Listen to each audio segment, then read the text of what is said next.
So we've been through a full thickness trailing edge repair where there's been a section of trailing edge missing. Now we're going to look at a repair of one skin. So there's a delamination or some kind of damage on one side. So here we've got a section of blade, and I can see some damage just here. I can see fiberglass poking through the gel coat, and the gel coat's lifted. So there must be some quite severe damage there. We've lost a lot of strength. So the first thing we're going to do is ascertain the severity of the damage. So we're going to do that by a bit of destructive testing using a grinder with a flappy disc. And I'm just going to remove the gel coat around the area, and that will give us an insight as to whether there's any further delamination, how far it goes, and then from there we can work out how much fiberglass we need to remove and what we need to put back in and where we need to put it back in. So we've got all our grinding PPE, so we'll get ready and grind off the gel coat around the damage.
So with the gel coat removed, we can see there's quite a lot of laminate damage. So you can sort of see a cloudy colour on the edge of the damage, and that's where the layers have delaminated. And then we've obviously got the deep gouges where something's been into the laminate there and damaged it. So we can see the edge of the damage is around the black line, and that's the widest part of the delamination. So we want to be removing all of that material all around there. And then we can use a tap test to try and work out where that is.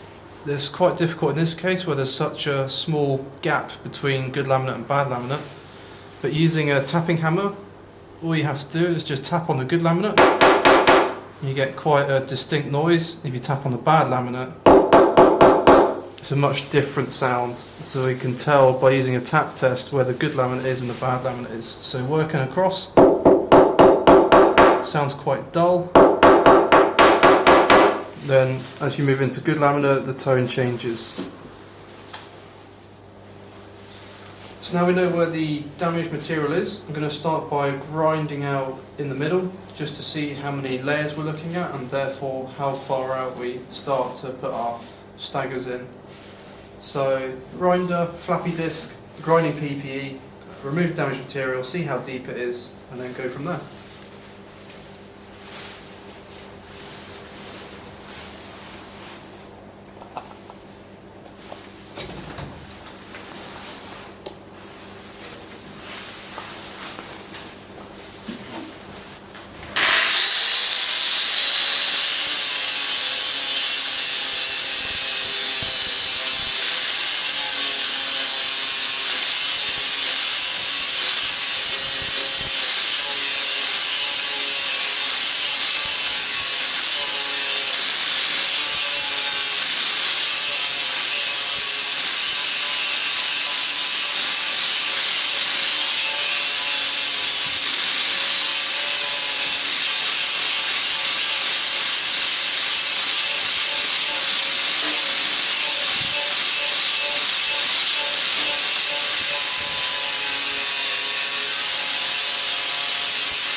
So now we've removed the damaged laminate, we can see how far down we need to go. So there's probably 3 layers here, and as we grind back we'll double check that, and then if we need to we can extend by another layer, that's no problem.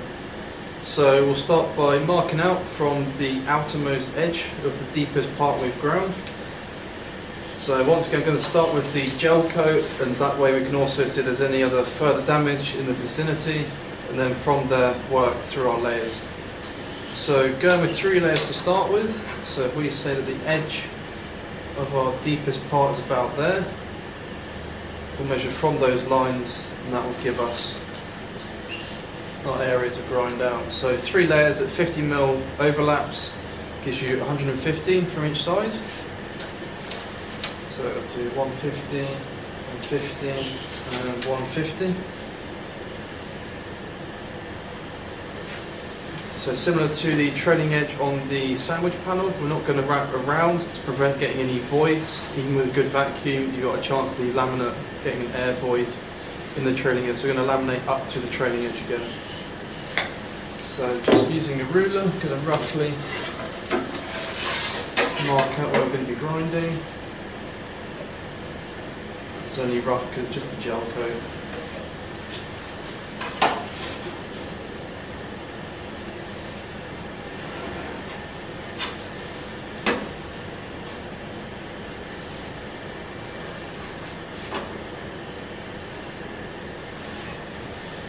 There we go. So we'll put our grinding PPE on, so respirator, goggles, gloves and ear defenders, and we'll grind this gel coat off.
now with our first layer of gel coat removed, we can see there's no further laminate damage around where we've dug the damaged laminate out. And it also reveals what's quite good, because this is a real section of blades, some bits that you might not see from the panels you've made up. So in some places the gel coat's really thick, so rather than grinding until you remove a layer, in this case we've had to stop because there's a section of CSM here, chopped strand mat, that's been laminated on top of the gel coat. So we'll see how far down that goes when we start removing our layers. And we also can see the different types of fiberglass. So we've got biax down here, and then where this line is here, that's where the start of the UD is. Some of the UD starts at this point. So what we'll do, we'll start by grinding out our first layer. So we're going to measure out to our widest point. So as before, the box is still there. So we'll go from there. So 150 millimeters from each edge for our 3 layers. Join those up.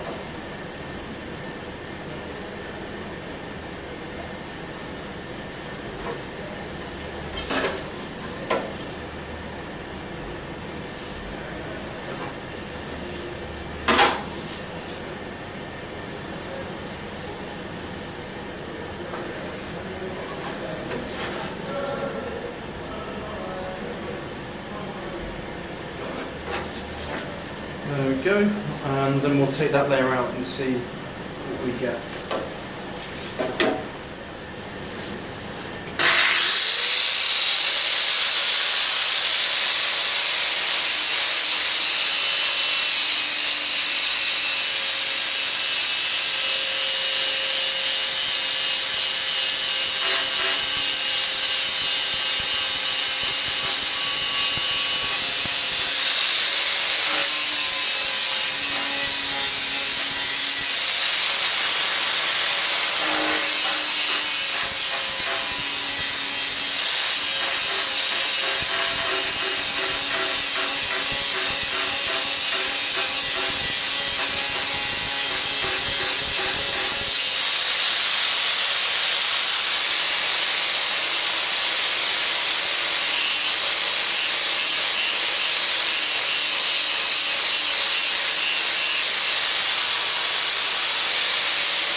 first layer of fiberglass ground back, we're going to go to our next layer. It's still quite challenging with all the different types of glass in quite a small area. But carrying on from the widest part of our damage, so at 150, so that's actually about there, the widest part. So our next layer is going to be 100 millimeters from the damage, and so that's 50 mil in from the edge of our box. So 100 mil from the edge or 50 mil from the layer we've just done. So lost the box in that grinding just there. So we're calling that the edge of our damage, and that gives us this box for our next layer.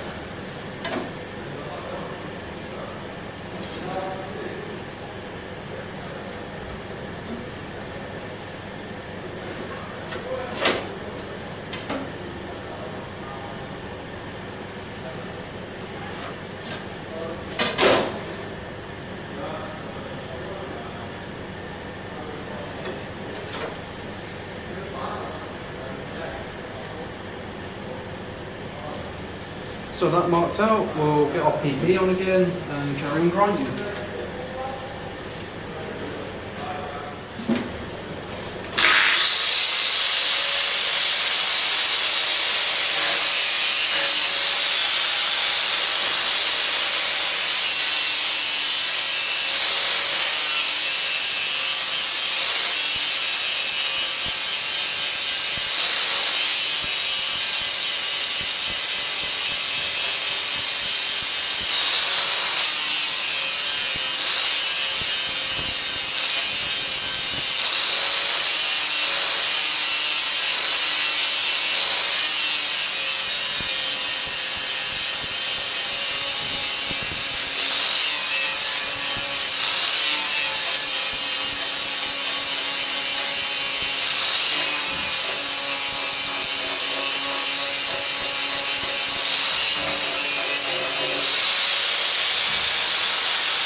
next layer ground out, all we're going to do is measure another 50mm overlap for our next layer.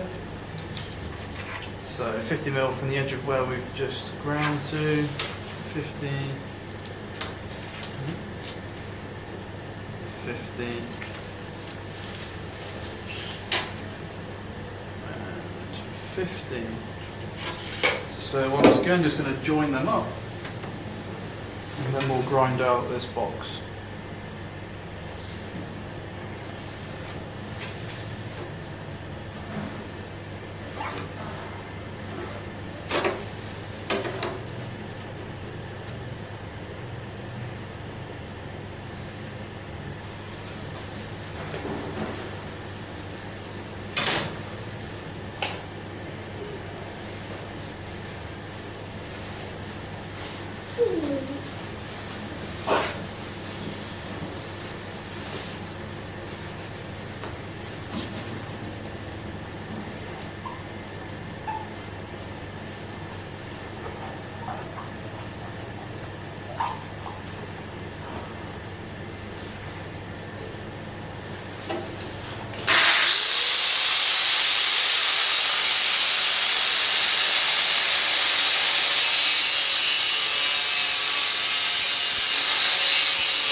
they're ground out now, but we can still see we've got a little bit of depth left in the actual damage that we ground out earlier. So I've left enough room that we can go one more if we need to. The 50mm doesn't come into the part we've already ground out. So just going to take it down a little bit more. So on the 2-layer sandwich panel you won't need to do this because obviously it's only 2 layers, but where this is a real blade, it's gone quite deep into the laminate. So I'm just going to mark out one more box.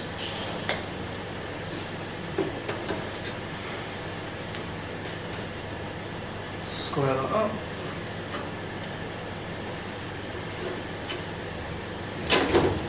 And now we can start grinding that out.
So with all our layers ground out, we're ready to start laminating. So the first thing we're going to do is prepare our vacuum materials. We're going to vacuum consolidate this one again. So we're on a real blade.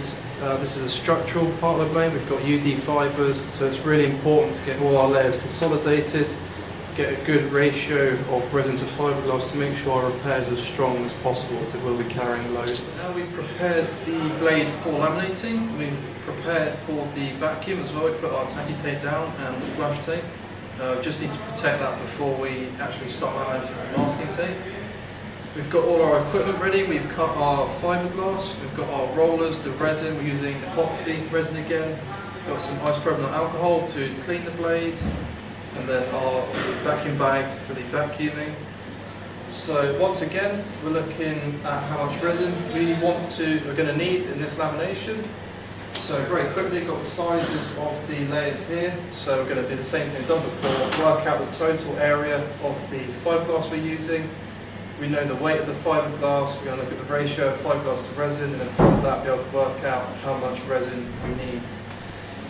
So starting from the smallest layer and working upwards. So working out the areas, we're working in meters again. So we've got 7.5 centimeters is 0.075 meters. So working these out, that's 0.05625 meters squared.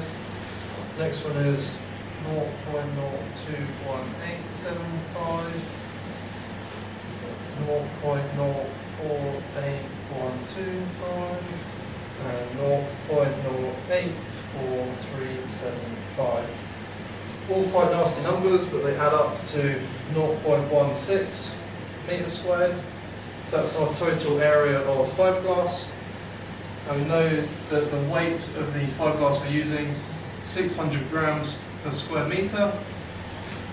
So multiplying those two together, that gives us a total of 96 grams of resin we need. So we're assuming a 1-to-1 ratio of resin to fiberglass, assuming that 1 gram of resin equal to 1 milliliter of resin. That means we need 96 in total, 96 milliliters because we're mixing by volume. So to make it easy, remembering that we're going to leave some in the cup, we might spill some or some excess around the edges, the excess we're going to squeeze out between the layers. If we double that, so we're going to use 200 grams, that makes the ratio nice and easy as well. We're working 3-to-1, this means 1 part hardener, which is 50 ml, 3 parts resin, which is 150 ml, so that makes our 200 milliliter mix. So we'll get that mixed up and start laminating. So now with everything prepared, we're ready to start laminating our repair. So I've just protected our tacky tape with masking tape, so if any resin spills, it's not going to ruin our tacky tape when it comes to put the vacuum bag on. So we've got some isopropyl alcohol, just going to give it one final clean. Moving all the dust off, any grease, any contaminants on there, potentially ruin our lamination.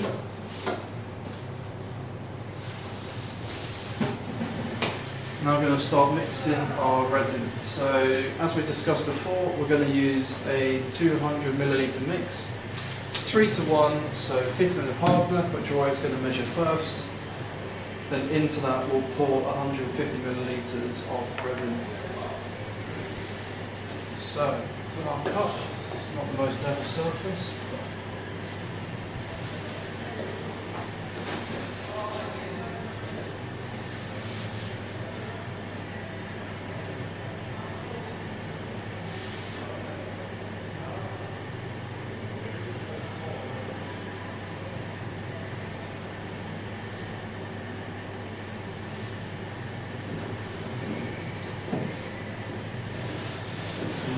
All the resin.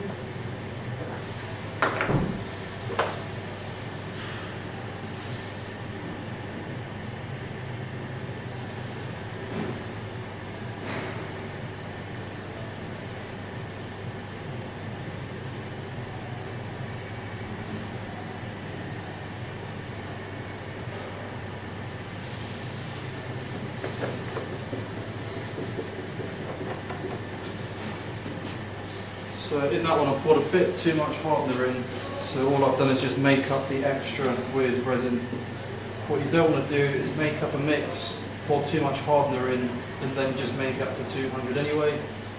So epoxy is really important that you have the right amount of each component. So if you pour a bit extra hardener in, then just make up the extra with the resin. So if you put an extra 10 millilitres of hardener, put an extra 30 millilitres of resin. It's not the end of the world if you have too much. And as we've discussed before, your mix is really, really important. So good mix with the stick, making sure you're scraping the bottom, scraping the sides. Making both of them mix really, really well.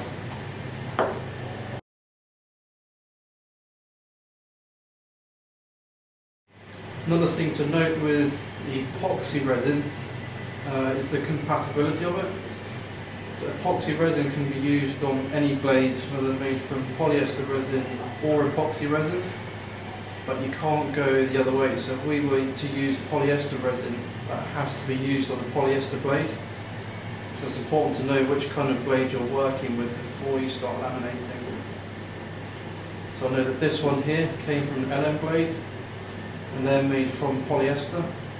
So epoxy is good to use on that. So epoxy can be used on polyester or epoxy.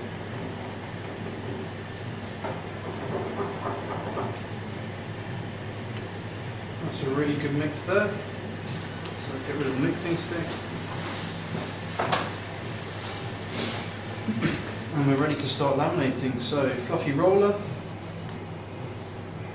And all we're going to do to start is wet out the surface of the blade.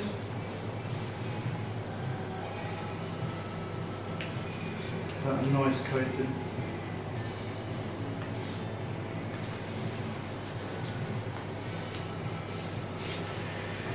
As we said before, I'm not going to laminate over the trailing edge, because you always end up with an air void and the laminate won't stick to the blade properly. At least this way we can guarantee a good bond.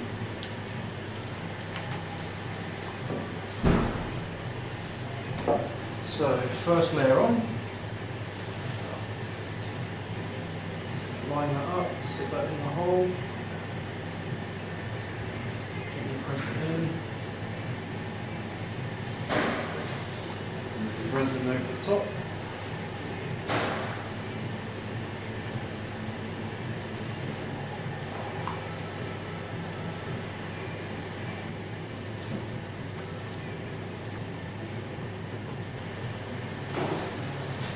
It's going to work into the fibres from each direction. So it's moving around quite a lot, so you need to be careful with bulb roll. It's actually in the spot where we want it.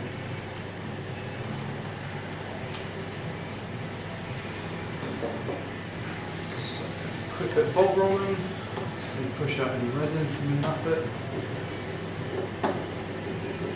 You can see our fiberglass has got nice and translucent.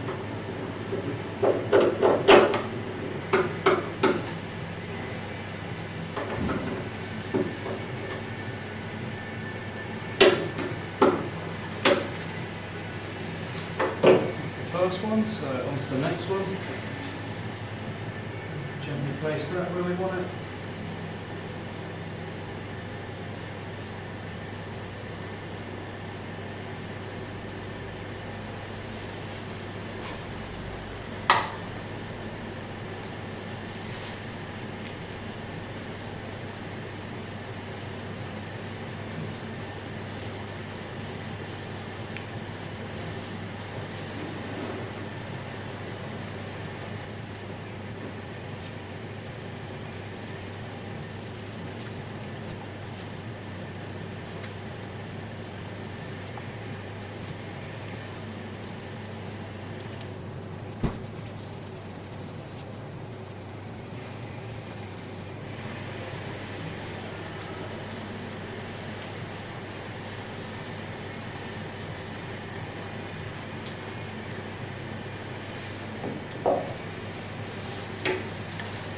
Bob rolling once again, so nice and gently, squeezing out all the excess resin. You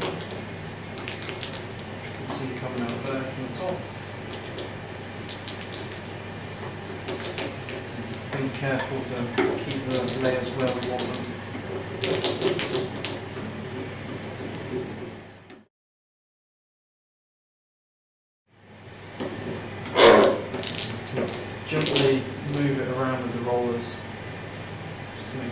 where it should be.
So ready for our final layer now. So final layer going on. Positioning that carefully and making sure that all the layers underneath this one stay where they should be.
Okay, so now ready for the final bolt roll.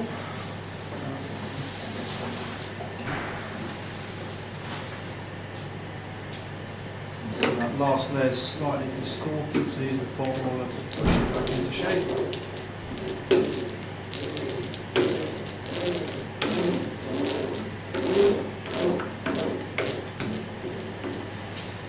And that's again pushing all the excess resin out, get rid of all the air in between the layers. See it being pushed out.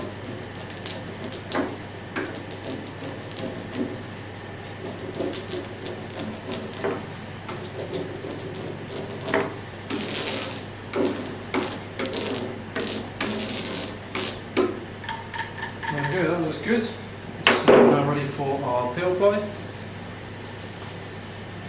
Just go and sit on the top.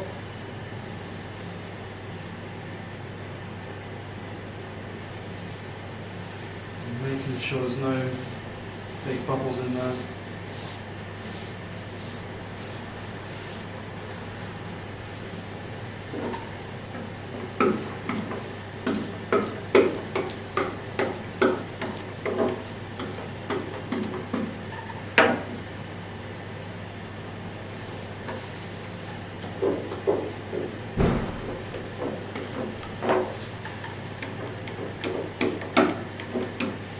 That excess resin dries up, we can easily grind that off. And that's it, we're ready for our vacuum supplies. So with the laminated complete, peel ply on, we're ready to remove our masking tape that's protecting our tacky tape. Carefully take that off, protect it against all the resin splashes that are going on. Okay, take that off, and we are ready to start bagging it. So, first up, breather. And that's going to sit on top of the peel ply and make sure we get a nice even vacuum across the whole repair. So that sits on the top nicely, and then we'll put the vac pipe in last. That's going to come in at the top like that. So looking at our bag, it's a nice big bag, and we're going to start underneath because that's the most awkward layer. So peeling the backing off.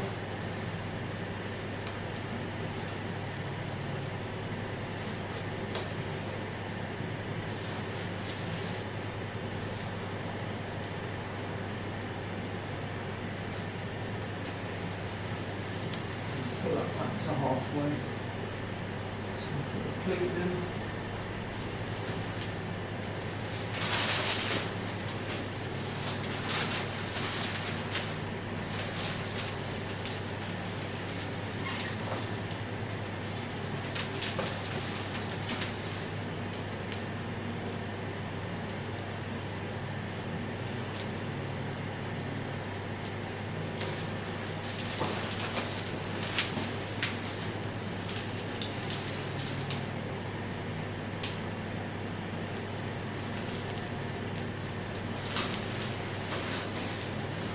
And as we did before, we'll put the pleat in the same way, just a small one.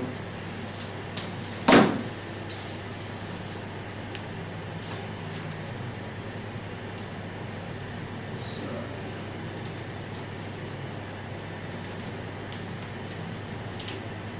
pleat goes on, put a bit more of that backing off.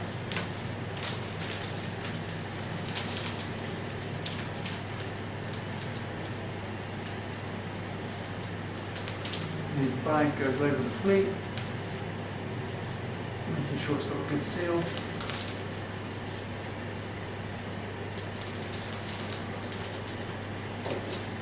Pull the backing off the pleat.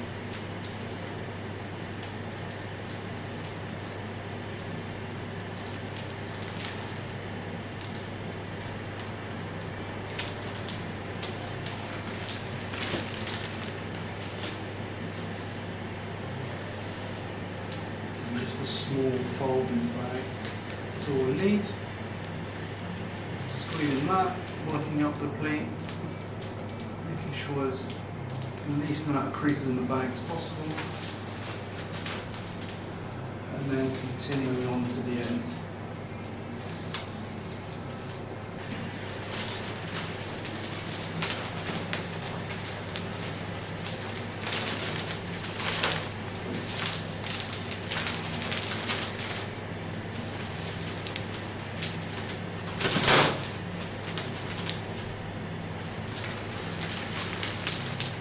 Nice tight seal on there.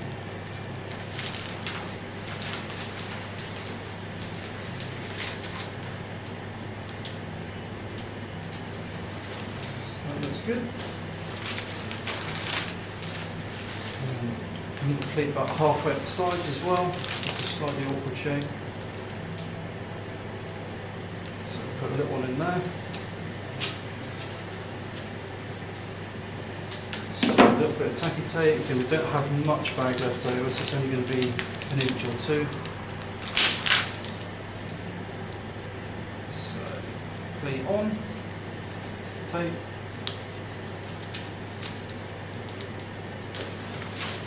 Bag onto the pleat.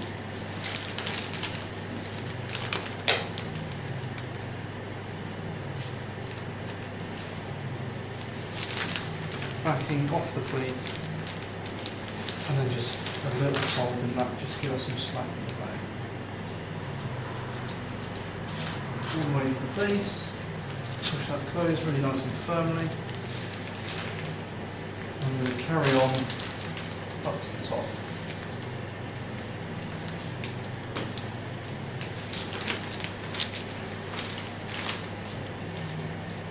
And trying our best not to twist the bag, keep the bag as straight as possible.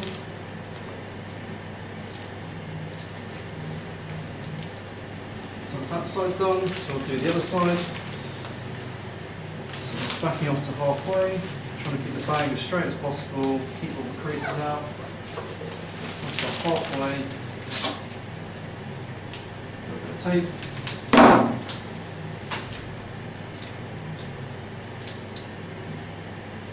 Sits on there.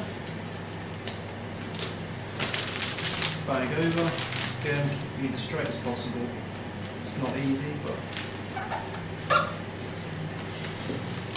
backing off the pleat. You want that to be roughly the same size as the other side, so it's just over an inch tall. So fold that over nice and carefully, all the way to the base, pinching that nice and tight, and squeezing the bottom of the bag there. And run that all the way to the top. So I've just got the last top section of the bag to stick down. Making sure the corners are pressed down really well as well. So this is the slat we've got left. So we can make one nice pleat in the middle. That side's got stuck very well. So I'll do that again. And that's also going to be our port entry. So I'm going to wrap the end of the pipe.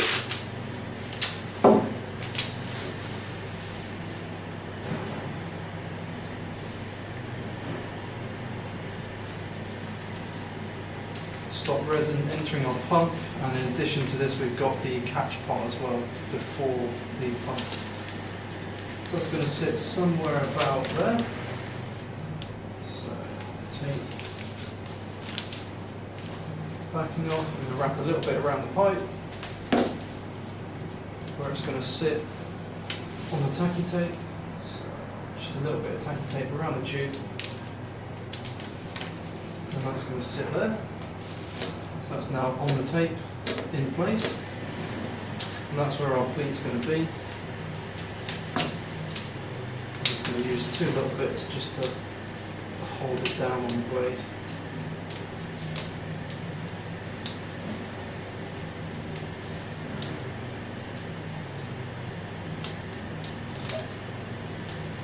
Some mask at the tape as well.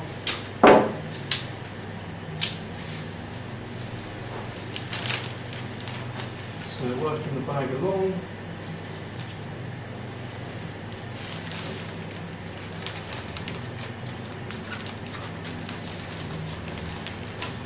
And the last one is always the most awkward one.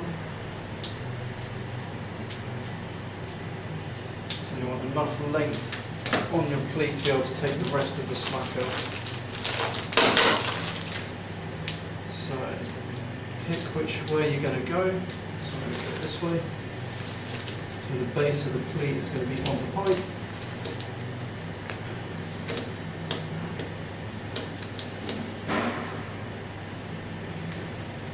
So that's on.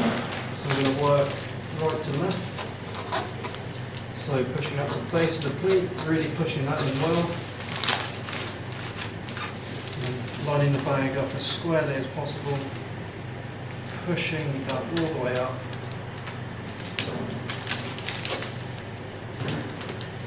Then you're going to take the backing off.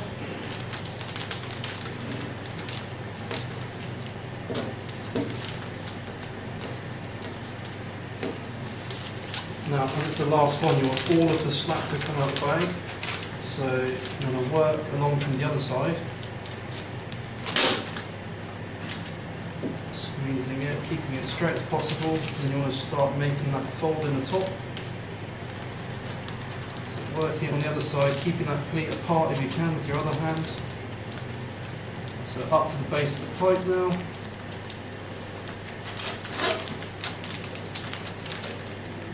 Over the top of the pipe, onto the pleat, on the other side of the pleat, and then that fold there is pretty much what's left over. And you just squeeze that really well.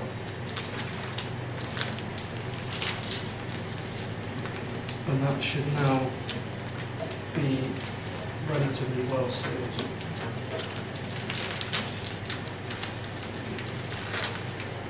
So just a quick run round, check for any obvious creases, check all the pleats, because that would be place where it's most likely to leak, all the corners, underneath.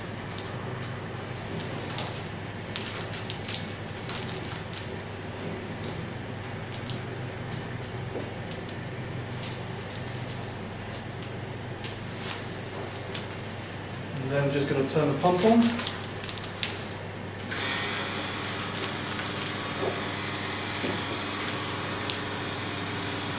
So straight away that's gone down to pretty much -1 bar, so we're close to, so we're at a good vacuum there. So you can listen around the edges for any leaks. If that looks good and there's no obvious leaks, you want to make sure you've got no bridging on the trailing edge. So we want all our layers that we've applied to be in line on the edge and no air bubbles in there. And that way we'll get a really nice finish. So that's it, that looks good, so we'll keep an eye on that and we're going to put our blanket on there. So now the vacuum's been pulled, we're monitoring our pressure gauge here. We're still showing very close to -1 bar, so we've still got a really good vacuum on there. So we're ready to apply our heat blanket and we'll monitor the temperature of the heat blanket and the pressure throughout. So what we're going to do, unfold it, that's going to sit over the whole repair. Make sure the blanket thermostat is on the repair. We've got our thermocouple, so that can tell us the actual temperature of the repair in case this isn't very accurate. We're going to change our temperature to 70, so the epoxy resin we're using is 70 degrees Celsius for 2 hours. So that's it, we're ready to go. We'll sit and wait for this to fully cure.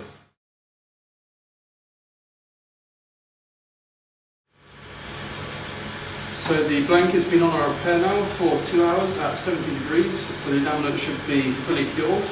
It's held the vacuum as well, we're still around -0.9 bar, so that's all good. So what we're going to do, take the blanket off, take the vac bag off, and then we're going to check our laminate with the Shore D hardness tester. So bear in mind it's going to be warm, so blanket off.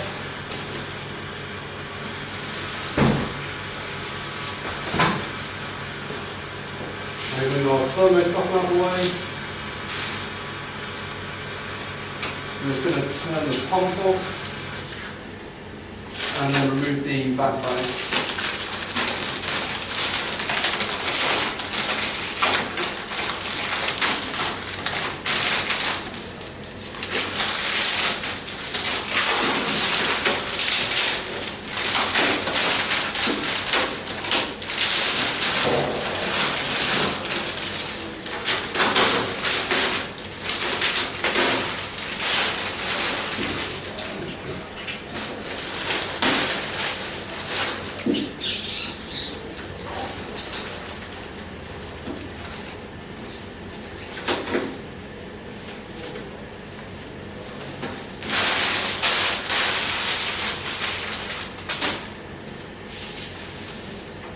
So with everything removed, I'm going to take off the peel foil. We're going to fully finish this repair, so we're going to prepare it for filling, sanding and painting.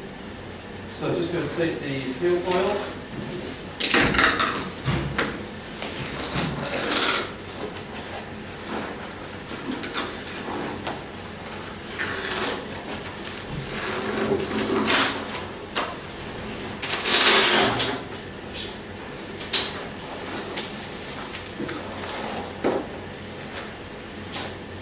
Before we take it all the way off, just going to take a hardness reading. So what we do in Shore D, just push onto the laminate, looking for a value of at least 70.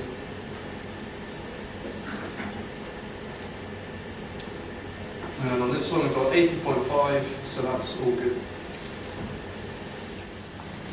So now we're ready to start filling. All we've done is taken the peel ply off at the last minute, so we've got our surface ready to apply our filler. We've also taken the grinder and the sander just to the outside of the area. There's a bit of excess resin and some of the fiberglass have just gone over onto the gel coat. So we've just taken all that off around the edge. And what we're using 2-component polyurethane filler. This is a high temperature version. It's got quite a short working time. So you only get a couple of minutes, so you want to mix it as quickly as you can on the board using a mixing card. I'm just going to spread it over the surface, nice thin layer, so you don't want it to sand too much. And we want to follow the profile of the blade, so at the trailing edge it's got a little flick at the end of it. So nice thin layer, and we get the shape of the blade back. So with this, just squirt onto the board. It's a 50-50 mix, and the gun sorts it out for us automatically. So squirt a good amount out onto the board. And you're just going to take the card, give it a really good mix, and the whole mix should turn into one colour. So scraping the bottom.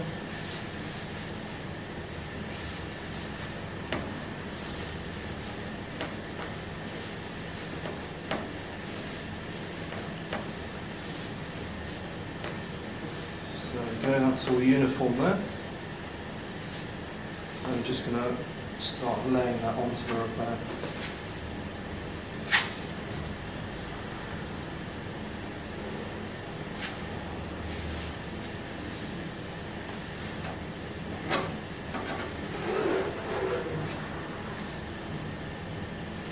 So we know that the gel coat is the original profile, so we're trying to match the edge of that.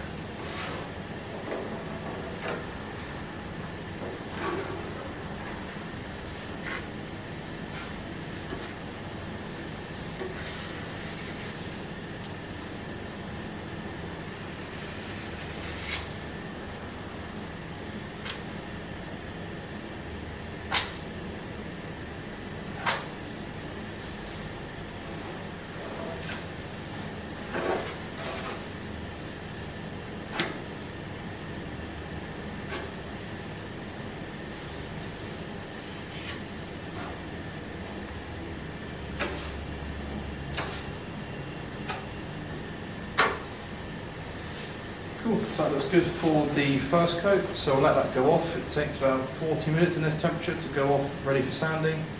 Then we'll put one more coat on to fill any bits we've missed or any large reliefs or anything like that. So with the first coat of filler now dry, so we're going to start sanding it down to the profile of the blade. So we've got a sander with an 8 grit disc and our sanding PPE. All we're going to do is keep the sander nice and flat to the surface, moving in big motions across the repair. So you don't want to be digging the sander in on the edge, that's when you get dips in the filler, and it will show when you come to paint it. So keeping the sander nice and flat, you're just trying to restore that original profile of the blade back. So we'll see how it looks.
So with the first coat now sanded back, I can feel we're starting to get the finish we want. The profile's looking good. There's a few low bits which I just keyed at the end where there are big dips.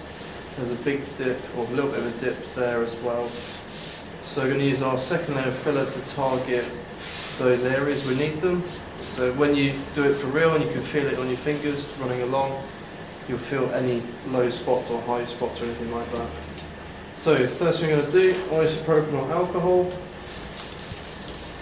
and then we're going to wipe away all of the sand and dust to prevent contamination with our filler that we're going to put on.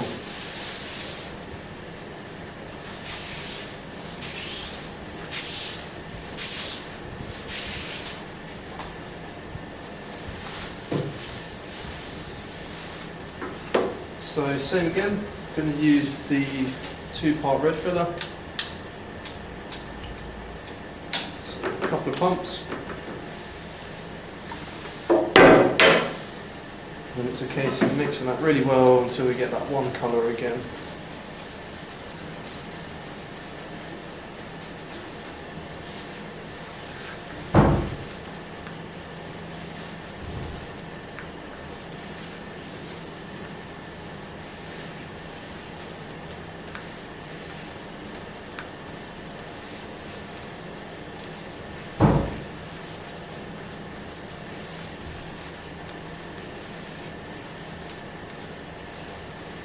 So that looks good.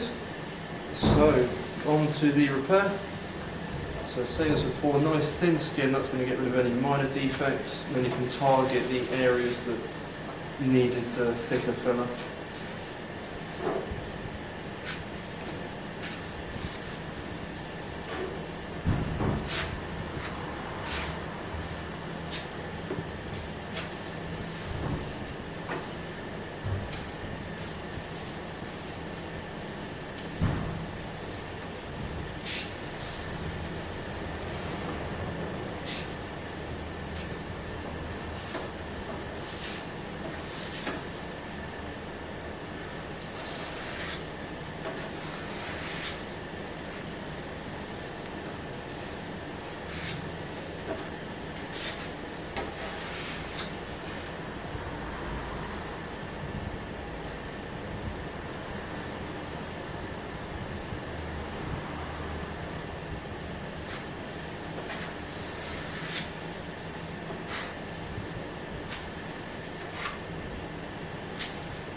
So that's our second layer of filler now cured, ready for sanding.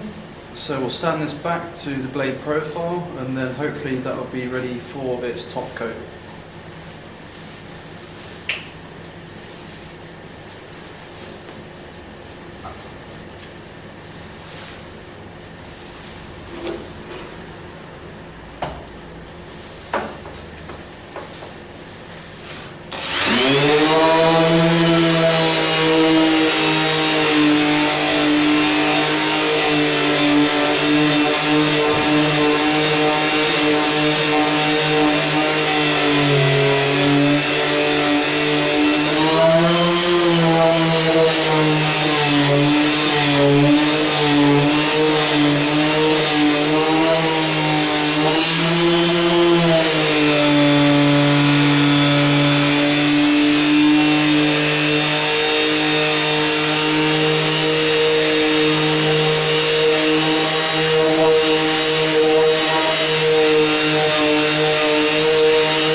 So the final step, after all our hard work now, the second coat of filler is all sanded and that looks really good. Running your hand across, you can't feel any lumps or bumps, so hopefully when we come to paint it, the repair will be invisible and we've matched the profile of the blade nicely. So first thing I'm going to do, clean it up, get rid of all our sanding dust. I'm going to clean a bigger area so our masking tape goes onto a clean area as well.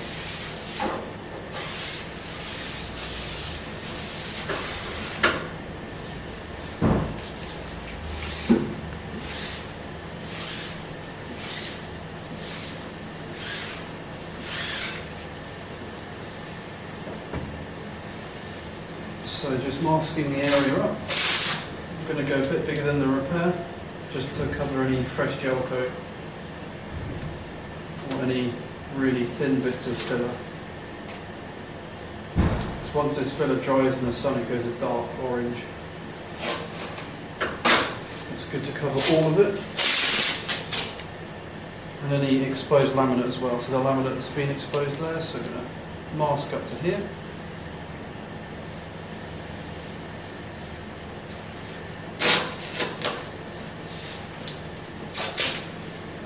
And then just across the top, it's the widest part of the filler. And there we go. So we're good to start painting. Just going to open that up.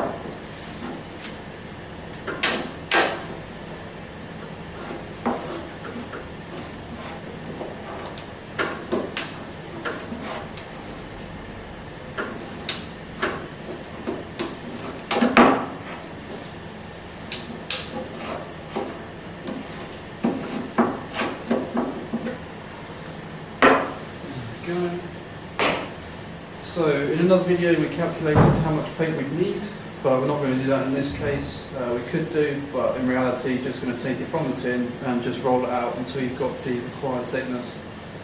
So we'll go ahead and start painting.